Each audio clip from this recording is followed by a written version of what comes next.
बाबा रामदेव जी ने ये कहा कि आप वरिष्ठ नहीं है, आप बल्कि बलिष्ठ नागरिक है। बलिष्ठ नागरिक, ताकतवर नागरिक है। तो पहली बार आपको कब लगा कि योग के क्षेत्र में मुझे जाना चाहिए? क्या ऐसी आपके विचार आया हो? 3-4 में तो पिताजी की डेथ हो गई थी जी। माँ ने मजदूरी करके पानी भर के मेरे को बढ़ा। जेल के अंदर हम योग सिखाने जाते हैं। जेल में भी जाते हैं। 1960 से जी। मैं इस योग से जुड़ा हुआ हूँ। कुछ बच्चे मेरे न्यू बिल्डिंग में स्काउट्स में ताइवान भी जाके आए हैं।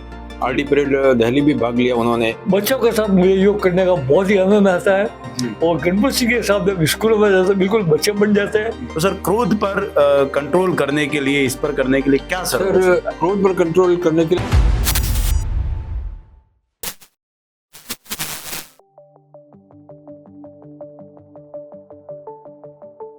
नमस्कार, आप देख रहे हैं मारवाड़ लाइव। मारवाड़ लाइव के द्वारा जिस प्रकार अलग अलग प्रतिभाओं को और मारवाड़ के दर्शकों के लिए कुछ विशेष बातों को और उन विशेष शख्सियतों को प्रस्तुत किया जाता है, जिनके जीवन जीने के उस तरीके से, जिन्होंने जो जीवन जिया है, उनके कार्यों से प्रभावित होकर और लोगों का जीवन भी प्रभावित हो और जीवन में एक सकारात्मक विचार पैदा हो। जी हाँ दोस्तों, आज मैं मौजूद हूँ देवनगरी सिरोही डिस्ट्रिक्ट हेडक्वार्टर पर और मेरे साथ में दो शख्सियत ऐसी मौजूद है जिनका परिचय लेना चाहूंगा।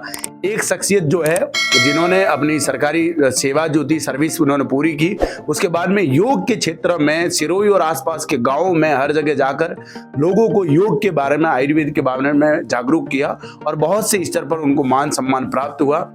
जी हाँ, भीख सिंह जी भाटी हमारे साथ मौजूद है और उनके साथ में एक और शख्सियत मौजूद है जिन्हें राष्ट्रपति सम्मान प्राप्त हुआ, संभाग स्तर भी सम्मान प्राप्त हुआ, जिन्होंने अपने जब वो प्रधानाचार्य थे तो विद्यालय में शिक्षा के प्रति जागरूकता के कार्यों को लेकर और अभी भीख सिंह जी भाटी के साथ में मिलकर योगा के बारे में लोगों को जागरूकता देते हैं। श्री गणपत सिंह जी देवड़ा हमारे साथ मौजूद है। आइए इन दोनों शख्सियत से हम चर्चा करते हैं। सर नमस्कार और बहुत बहुत स्वागत है आपका भी। सर हार्दिक स्वागत करूंगा मारवाड़ लाइव के मंच पर। अब दोनों से यही चर्चा रहेगी कि जो परिचय आपके बारे में जो मैंने दिया, उस परिचय को वो तो एक शॉर्ट में एक संदेश हो गया।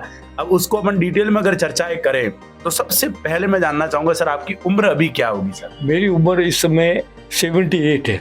21 मई 1947 आजादी से पहले जी उबैद हॉस्पिटल जोधपुर में हुआ था जी। और 3-4 में तो पिताजी की डेथ हो गई थी जी। माँ ने मजदूरी करके पानी भर के मेरे को बढ़ा दिया जी। हाँ, उसके बाद में मैंने मैट्रिक तो रेगुलर की जी। उसके बाद में प्राइवेट इंटर इंदौर से की जी sir. Graduation DAV college Dehradun से किया जी। और एलएलबी से ज्वाइन की जी। उसमें फर्स्ट ईयर तक मैंने पढ़ा। जी। दूसरा, जिला कलेक्टर कार्यालय में 42 साल तक मैं सेवा दी और ऑफिस सुपरडेंट से रिटायर हुआ। इलेक्शन का चार्ज सब मेरे पास में था और तेजी में पेंशन का काम मैंने सबसे ज्यादा किया है और वो मेरे लिए बहुत ही गुणकारी रहा है। 1960 से जी। मैं इस योग से जुड़ा हुआ हूँ। पहले हमारे आर्य समाज में नियमित रूप से होता था, आर्य वीर दल शाखा में भी जाता था। सर मैं आपसे जानना चाहूंगा कि आपकी उम्र क्या है और क्या कैसे जीवन की शुरुआत हुई? सर मेरा नाम गणपत सिंह देवड़ा है। मैं सेवानिवृत्त जिला शिक्षा अधिकारी हूँ और मेरी उम्र 71 वर्ष है, 71 नया। 28 अगस्त 1954 का मेरा जन्म है और मेरा जन्म जोधपुर में हुआ। फादर वहाँ सर्विस करते थे और पढ़ाई लगभग मैंने जोधपुर, जयपुर, उदयपुर और 10th से मैंने यहाँ न्यू बिल्डिंग नवीन भवन में, जहाँ संस्था प्रधान मूल सिंह जी डाबी थे, वहाँ मैं 2 साल रहा। फिर मैंने कॉलेज में अध्ययन किया। 74 में मैं साइंस ग्रेजुएट हूँ। बीएड मैंने जोधपुर से किया और उसके पश्चात मेरी सर्विस माउंट आबू, मनादर के बाद में मैं जालोर में साहिला रहा और वहाँ से वापस मैं इधर भारजा रहा भीलवाड़ा में सेवा। और उसके बाद मैं सेकेंडरी स्कूल का एचएम बना, तो मैं कैलाश नगर, पालड़ी एम और उसके बाद में मेरा प्रमोशन हुआ तो प्रिंसिपल में अपने पसालिया रहा जी। और वहाँ से मैं प्रमोशन पर यहाँ पे ट्रांसफर में जिला परिषद में मैं सीनियर डिप्टी रहा, भीनमाल में भी मैं सीनियर डिप्टी रहा और यहाँ पे न्यू बिल्डिंग में मैंने लगभग 11 साल सर्विस की और उसके पश्चात मैं जिला शिक्षा अधिकारी जोधपुर से सेवानिवृत्त 2014 में हुआ सर। ठीक है, मेरी योग में रुचि थी शुरू में। स्कूल लेवल पर भी मैं एनसीसी में था, सी सर्टिफिकेट अंडर ऑफिसर था, ओटीएस कामटी में भी ट्रेनिंग की थी। पोखरण में जहाँ परमाणु बम विस्फोट होता वहाँ हमने कैंप किया था एनुअल डे। और उसके पश्चात मैं बीएड जोधपुर से करके टीचिंग लाइन में आने के पश्चात मेरी नियमित रूप से इनमें थी। मैं स्कूल का जो भी कोई हर चार्ज मुझे देता खुशी खुशी लेता था। उसका ये प्रभाव हुआ कि मुझे आरपीएससी में मेरा सिलेक्शन में सेकेंडरी हेडमास्टर में बना और वहाँ पर भी मैं कार्य करता रहता और लोगों को टीचिंग स्टाफ को भी प्रोत्साहित करता रहता कि आगे बढ़े, बच्चों को मोटिवेट करता रहता। विभिन्न कार्यक्रम चाहे स्टेट टूर्नामेंट हो, फॉरेस्ट्री डिपार्टमेंट के हो, बच्चों को ले जाना है। कुछ बच्चे मेरे न्यू बिल्डिंग में स्काउट्स में ताइवान भी जाके आए हैं, आरडी परेड दिल्ली भी भाग लिया उन्होंने। और ये साइंस एंड टेक्नोलॉजी की जो विज्ञान की जो प्रतियोगिता होती थी उनमें बच्चे मतलब बॉम्बे, गुवाहाटी वगैरह भी भाग लेते थे। ये सब मेरे जो अधीन टीचर्स थे उनको मोटिवेट करने से उन्होंने और अच्छा कार्य किया, तो निश्चित तौर पर मुझे अच्छा लगता था। योग में मैं ये जानना चाहूंगा कि भीख सिंह जी, आपने योग की जब शुरुआत की तो पहली बार आपको कब लगा कि योग के क्षेत्र में मुझे जाना चाहिए? क्या ऐसी आपके विचार आया, वो विचार कब पैदा हुआ? ऐसा है कि योग के बारे में हम बचपन से करते थे और रिटायर होने के बाद में बाबा रामदेव जी का पहला कार्यक्रम हमने हरिद्वार में अटेंड किया जी। तो उन्होंने वहाँ एक पहला कार्यक्रम रखा था 2010 में जी। तो वो था वरिष्ठ नागरिकों का। वरिष्ठ नागरिक गणपत सिंह जी साथ थे उसमें? मैं और मेरी श्रीमती दो ही थे, जिले से दो ही थे जी। और वरिष्ठ नागरिकों को बाबा रामदेव जी ने ये कहा कि आप वरिष्ठ नहीं है, आप बल्कि बलिष्ठ नागरिक है। बलिष्ठ नागरिक, ताकतवर नागरिक है। और उस से मुझे जोश और ज्यादा आ गया, तो मैं नियमित रूप से उससे बातें लगातार इसमें लगा हुआ और सुबह 5 बजे 7 बजे तक करता हूँ। और दिन में जहाँ भी कार्यक्रम भी होता है स्कूलों में, जैसे आपके साथ गणपत सिंह जाता हूँ, कभी 1 बजे जाता है, योग करना तो 1 बजे भी कर देते हैं, ठीक है। तो योग से स्वस्थ रहता है।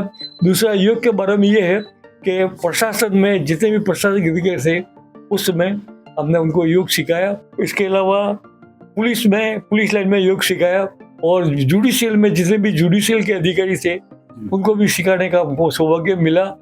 और कोरोना काल में हमारे एक विशेषकर मुझे सहयोगी मिले, कल्याण मंत्री मीणा एसपी साहब। तो यह लॉकडाउन था, तो उन्होंने कहा भाई मेरे साथ क्या करो, तो मेरे बाहर निकलने की समस्या है। तो उन्होंने उनके बंगले पे ले जाकर मुझे नियमित रूप से योग करवाते थे। और उनको मैं कहा, एक निवेदन किया था एक साथ देखो कि उस समय लॉकडाउन में हम जीवित थे, तो उन्होंने मुझे अच्छा प्रमाण पत्र दिया जी, ठीक है। और वो मेरे लिए बहुत उत्साहवर्धक है, ठीक है। बच्चों के साथ मुझे योग करने का बहुत ही आनंद आता है। और गणपत सिंह के साथ जब स्कूल में जाते बिल्कुल बच्चे बन जाते हैं। आज भी हम गए थे, बच्चों को ये कहा कि बच्चों आपके कई बच्चों ने दादा और नाना नहीं देखे, तो हम आपके दादा नाना के रूप में आपके साथ में है, ठीक है। तो ये हमारे लिए बहुत उत्साहवर्धक है जी, ठीक है। तो सर स्कूलों में ये रोज जाने का शेड्यूल रहता है, जैसे आप तो स्कूल से जुड़े हुए हैं, तो मैं क्योंकि स्कूल से पूरे जिले में मुझे परिचित है, तो मैं जहाँ भी हमारा रूटीन पड़ता है तो हमारे केंद्रीय संचार ब्यूरो है, उनके वो गाड़ी में हमें ले जाते हैं, तो दूरस्थ होते हैं तो बाकी हम अपने वाहन से आसपास के स्कूलों में जाते हैं। और वहाँ पर प्रार्थना सभा में हम 15 मिनट लेते हैं ताकि अवेयरनेस होता है। आज ही हम अजीम जी प्रेम जी फाउंडेशन स्कूल गए थे, बहुत अच्छा बढ़िया स्कूल है मांडवा के पास में। और 2004-05 में जब बाबा जी यहाँ जोधपुर आए थे तब मेरा जुड़ा हुआ था उनसे, पतंजलि से। और वहाँ पर हमने ये कपालभाति अनुलोम विलोम बाबा जी ने कराया था, तो वो फिर बाद में लगातार मैं उस समय उनसे जुड़ा था। और 2008-09 में जब आर्ट ऑफ लिविंग की एक टीम आई थी यहाँ पे, जब गवर्नमेंट की तरफ से उन्होंने 1 करोड़ का बजट दिया था राजस्थान सरकार को, और उन्होंने श्री श्री रविशंकर जी ने पूरी टीम भेजी थी, सभी गवर्नमेंट एम्प्लॉइज जिसमें भाटी साहब भी है, हम उनको निःशुल्क मतलब सुदर्शन क्रिया सिखवाई थी। तो सुदर्शन क्रिया एक ब्रीथिंग एक्सरसाइज होती है और वो एक ट्रेन टीचर ही सिखा सकता है, तो वो उसमें हम करते हैं। इसके अलावा गायत्री परिवार से उसमें भी योग जब सिखाने जाते हैं, जेल के अंदर हम योग सिखाने जाते हैं, जेल में भी जाते हैं, जुडिशरी वाले जो बुलाते हैं तब उसमें भी हम जाते हैं। और आपके बिनानी जो पहले सीमेंट थी वहाँ हम एक बार 5 दिन का शिविर लगाया था। और नवोदय विद्यालय कालंद्री जसवंतपुरा वहाँ पर गए हैं। ऐसा बताया भीख सिंह जी के जेल में गए, तो सर जेल का कैसा क्या माहौल था वहाँ पर, ये जागरूकता जब आप बताने गए तो रिस्पांस कैसा मिला सामने? जेल में बहुत अच्छा मिला। जेल में यहाँ के जेलों में जनरली क्या है, युवा लोग ज्यादा है जी, ठीक है। युवा लोग ज्यादा है जी। और युवा इस कारण से है कि उनके क्रोध पे नियंत्रण नहीं होता और नशा के कारण से कुछ ऐसा काम कर लेते हैं जिसके कारण से उनको जेल देखनी पड़ती है।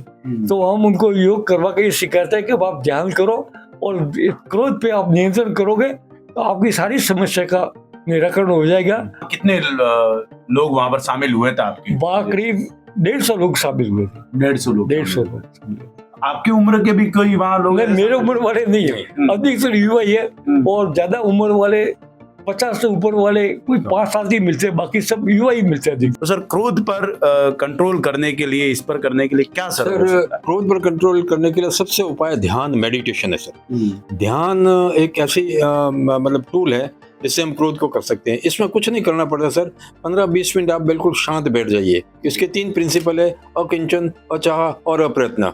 अर्थात अकिंचन माने मैं कुछ नहीं हूँ, अचाह माने मुझे कुछ नहीं चाहिए अगले 15 मिनट में, और अप्रयत्न मुझे कुछ नहीं करना। यदि आप 20 मिनट इस प्रकार बैठेंगे तो बहुत ही अच्छा लगेगा। और मैं आपको कहूँगा सर कि अभी ध्यान का 21 डे चैलेंज एक आर्ट ऑफ लिविंग से कराया जा रहा है, जिसमें एक लिंक भेजी जाती है, जिसमें जुड़कर आप 10-12 मिनट तो तनु विष्णु ये एक करवाती है आर्ट ऑफ लिविंग टीचर्स, वो मतलब बड़ा एक्सरसाइज कराती है, और फिर रविशंकर जी ध्यान करवाते हैं। तो मैंने जो घर बैठे हैं, जो गार्डन वगैरह में नहीं आ सकते, मैं उनको जोड़ता हूँ जहाँ भी जाते हूँ, तो वो ध्यान करेंगे तो बहुत बड़ा अच्छा लगेगा। आर्ट ऑफ लिविंग के बारे में हमारे दर्शकों को कुछ बताया। आर्ट ऑफ लिविंग एक ऐसी संस्था है रविशंकर जी द्वारा, वो इसमें स्वास्थ्य संबंधी बहुत सारे और भी फील्ड है, लगभग 180 से भी ऊपर देश उसमें शामिल हैं, वहाँ जाते हैं। लेकिन उनके जो कोर्सेज हैं सर, एक बेसिक कोर्स होता है सुदर्शन क्रिया सिखाने का, तो वो है। तो ये अभी जो चल रहा है चैलेंज, वो केवल सबके लिए है और निःशुल्क है।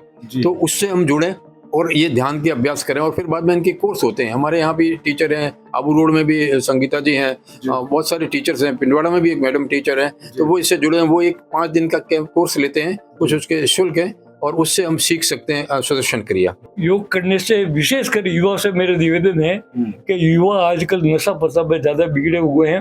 अगर नियमित रूप से योग करेंगे तो जैसे गुटखा है, शराब है, और ये ड्रग्स जो ले रहे हैं, सिगरेट में पी रहे हैं, पब्लिक वार्ड में कई जगह में हम देखते हैं कि छोटी मात्रा में लेते हैं और वो बिगड़ रहे हैं।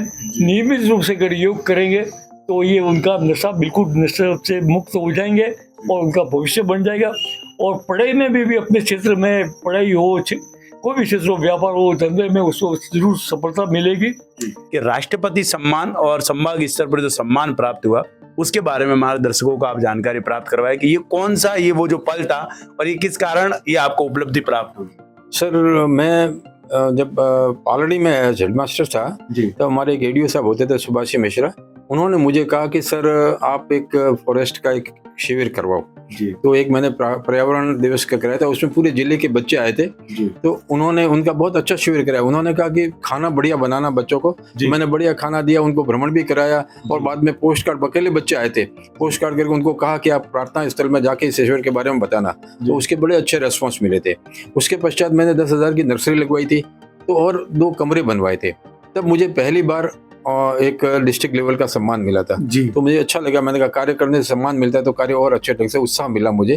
तो मैंने जहाँ जिस स्कूल में रहा, निस्वार्थ भाव से कार्य करता रहा। और यहाँ पर मैं न्यू बिल्डिंग में टीचर भी था, और जहाँ जहाँ भी रहा मैं, वहाँ ये कार्य करवाए। तो उसके पश्चात मुझे 2002 में संभाग स्तर का मिला, और 2005 में प्रतिभा पाटिल जी राज्यपाल थे, उनसे राज्य स्तरीय पुरस्कार मिला, और 2006 में अपने महामहिम APJ अब्दुल कलाम साहब से नेशनल अवार्ड से मुझे सम्मानित किया गया। आप जो देख रहे हैं, आपकी उम्र के भी जो भी दर्शक जुड़े हुए, युवा भी जुड़े हुए, सभी जुड़े हुए, श्री भीख सिंह जी भाटी का उन सभी के लिए क्या संदेश रहेगा स्वास्थ्य के प्रति, योग के प्रति या जीवन के प्रति? आप क्या कहना चाहेंगे? भाई सभी के लिए मैं निवेदन ये करूंगा कि युवा और बुजुर्ग एक तो सकारात्मक पॉजिटिव सोच रखें, और आज की जिंदगी में आज के दिन का उपयोग ज्यादा करें।